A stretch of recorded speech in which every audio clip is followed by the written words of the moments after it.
Good evening from the newsroom. The news for this Wednesday, 26th of July. The Ministry of Education is developing a plan to incorporate social and emotional learning in all schools from creche up to P2 level. To develop this plan, they are partnering with UNESCO and have begun with 3 pilot schools, Plaisance Primary, Bello and Okapa.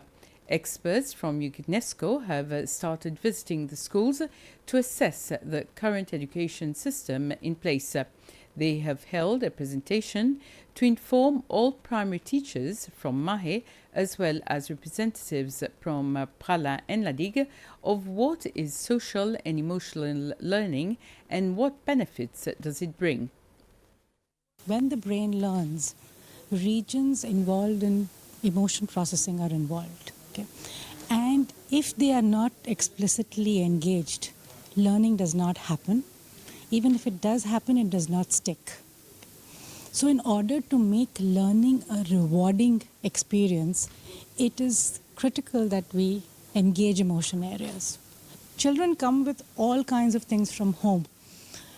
And we want to make sure that they can leave the anxiety outside and just focus on learning in the classroom.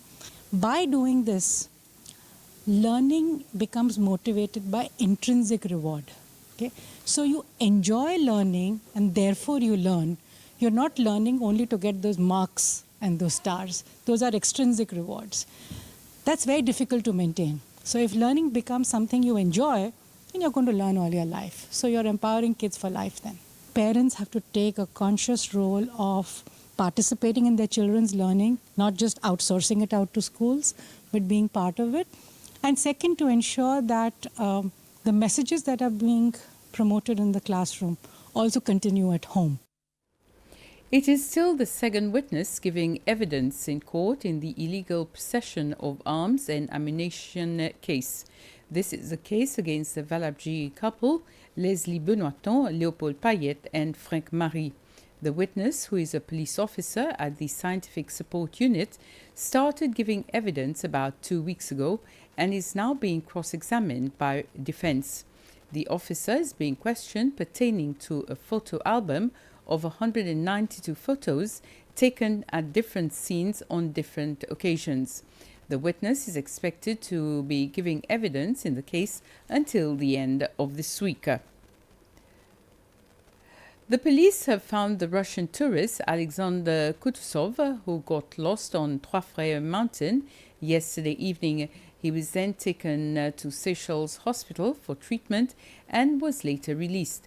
According to the Seychelles Red Cross Society of officers, who also assisted the man, Mr. Kutuzov only had a few minor scratches and bruises on him. Following this incident, the police is emphasizing on the use of having a guide when using trails that have dangerous paths.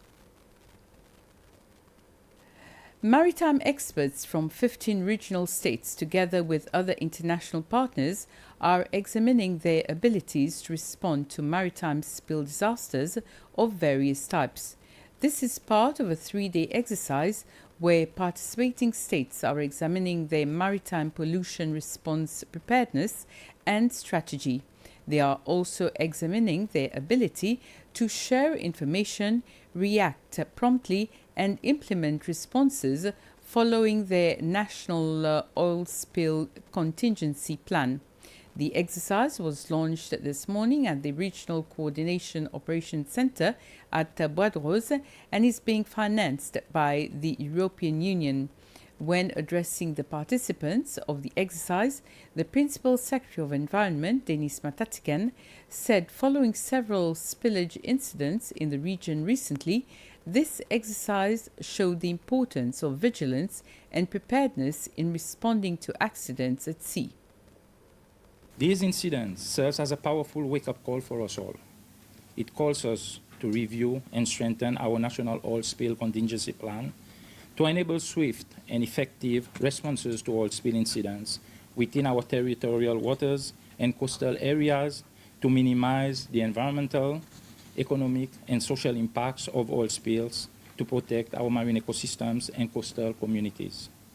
Today, I am delighted to announce that the Nairobi Convention, through the Sapphire Project, has graciously agreed to provide Seychelles with technical support for the review of its national oil spill contingency plan. This will enable us to fulfill our international and regional obligations. By 2024, we hope to have a new and improved plan in operation, ready to face any challenge that may come our way. 242 red mangrove seedlings have been planted in the Roche-Kaimo district. The Ministry of Agriculture, Environment and Climate Change, along with other partners, were responsible for planting the young mangrove trees as part of activities marking the International Day for Mangrove Conservation today. Mangroves are plants that help reduce the impacts of climate change, and they also protect the coastline. The Senior Public Relations Officer at the Department of Agriculture, Climate Change and Environment, Lynn Dubignon, has said that the department will continue its campaign to help reduce the amount of carbon in the atmosphere. Various associates participated in transfer pricing workshop organized by the Seychelles Revenue Commission, the SRC. The objective of the workshop is to review and discuss the actual transfer pricing process. The Transfer Pricing Act, as stated in Section 2G of the Business Tax, was amended in 2022.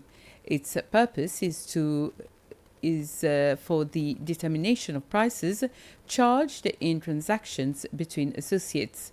The workshop was facilitated by the SRC's tax consultant, Paul Meeker.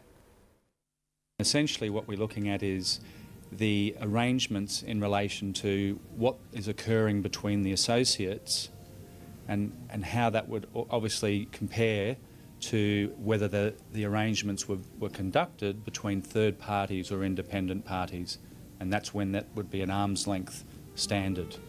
So that's the comparison that we're making. The other purpose of today, or objective of the awareness, is as part of a broader education and awareness strategy and a transfer pricing program that's being rolled out by the SRC, is to explain the transfer pricing primary law, which was updated earlier this year, and also two pending transfer pricing regulations which will implement a related party dealing schedule and also a documentation requirement to assist the SRC as part of their risk assessment process. We also explained some of the compliance activity and risk reviews that are being conducted currently and going forward within Seychelles as well.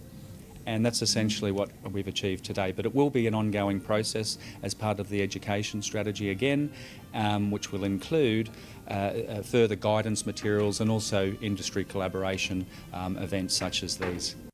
And with this, we come to the end of this news summary with the news in Creole. Have a very pleasant evening.